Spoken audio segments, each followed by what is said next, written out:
a bit more now on the breaking news of US airstrikes on Syria, inside Syria for the first time. I'm joined by Arash Aramesh, a national security analyst. He's in New York. Arash, very good of you to speak to us at such short notice as well.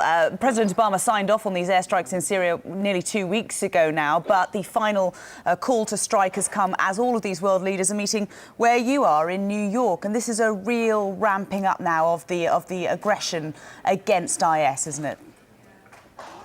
That's very true. And the president, since he took office in 2009, he didn't want to be a wartime president. He wanted to end the war in Iraq. He did not want to get involved in a war in Syria. He is trying to bring down the number of troops in Afghanistan and finally get out. So in order to go into Syria to fight ISIS or the Islamic State, the president needed an international coalition to go ahead with this option. He got his international coalition, even if that coalition is really led by the United States, United Kingdom, France, and other Western allies, but they needed Arab countries such as Saudi Arabia, Egypt, Qatar, United Arab Emirates to go ahead and make this not just an international coalition, but an international coalition in which Muslim, Arab, and Arab Sunni countries took part in.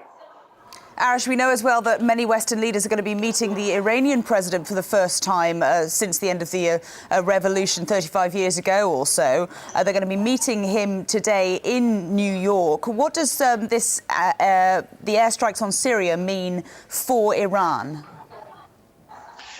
The Iranian government is very close allies with the government of President Bashar al-Assad. And the government of Bashar al-Assad has been fighting ISIS forces in Syria. So Iran, in a way, is welcoming these attacks and these bombings against ISIS because ISIS is an intrinsic existential threat to an Iranian Shiite power in the region. Having said that, at least on the surface, Iran is never happy with the presence of U.S. forces in the region. Hardliner newspapers in Iran with close ties to the office of the supreme leader, with close ties to the Islamic Revolutionary Guards forces, they came out in their headlines and they denounced yet another American involvement. But again, down deep in their hearts are very happy that the U.S. and its coalition are going in to clean house against ISIS. There's a possibility that the Iranian president, Mr. Hassan Rouhani, will meet with President Obama. Again, that's only speculations. Nothing has been planned. There's nothing in their official schedules, but we'll have to wait and see.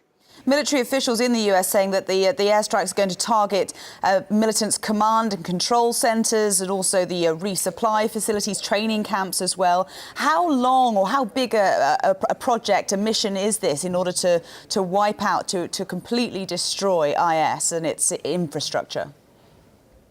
It's not an easy project, but again, it's not something that the United States and allied forces are uncomfortable with, especially given the past 12, 13 years in the global war on terror. ISIS is mainly based in eastern and northern Syria. We're talking about the Raqqa province and the Hasaki province. So to take out command posts, we're talking about big parts of Raqqa, some parts of Hasaki, and also some parts close to the largest city in Syria, Aleppo. The aerial campaign is going to start. There's going to be a combination of jet fighters, bombers, and cruise missiles coming from ships in the Persian Gulf.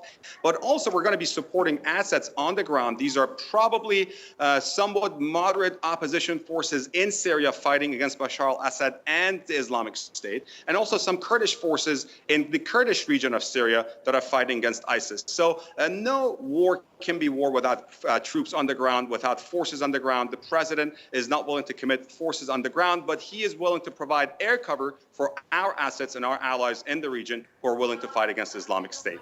Arash, what do you make of the timing of all of this now? Do you think that it's that the US has been diligently gathering intelligence over the past couple of weeks, past couple of months, perhaps trying to really target these airstrikes accurately? Is it also, though, linked to the fact that we know that the Kurds in northern Syria are being forced out there at the moment, and there is a battle going on with IS forces in northern Syria, and, of course, the fact that the UN General Assembly is meeting where you are in New York this week? Yes, there are logistical issues and there are also political factors to keep in mind. Let's start with the logistics. We needed to have reconnaissance flights over Syria to see what targets we have to hit. As I mentioned, there are missiles being launched. These are Tomahawk cruise missiles, guided missiles being launched from battleships in the Persian Gulf. So we needed intelligence on the ground to tell us where to hit and what to hit. There have been reports that drones, these are unmanned aerial vehicles, they've been flying reconnaissance missions over Syrian airspace for the past couple of weeks. This is going to help the job of our fighter pilots and bomber pilots a lot easier. That's a logistical reconnaissance side of this. On the political side of things, the president wanted to have an international coalition. He wanted to have a legitimate political support base in the United States from both the Republican House and the Republicans in the Senate, and also his own administration. There are plenty of people from the president's base, that's the left wing of the Democratic Party, who are very anti-interventionist, and also from the right wing of the Republican Party, people who are like Senator Rand Paul of Kentucky, who's got some presidential ambitions. He's also very much against an international intervention. So politically, things are falling in the right direction, and also militarily, the country is ready with the coalition to go ahead and take out some targets in ISIS-held territory in Syria. It was just last week that US senators were told that any action against the Islamic State in the region would not just be a shock and awe campaign, that this would be what I quote, a persistent and sustainable campaign. Do you think this means that these airstrikes will go on for some considerable period of time now and inevitably then lead to US ground troops?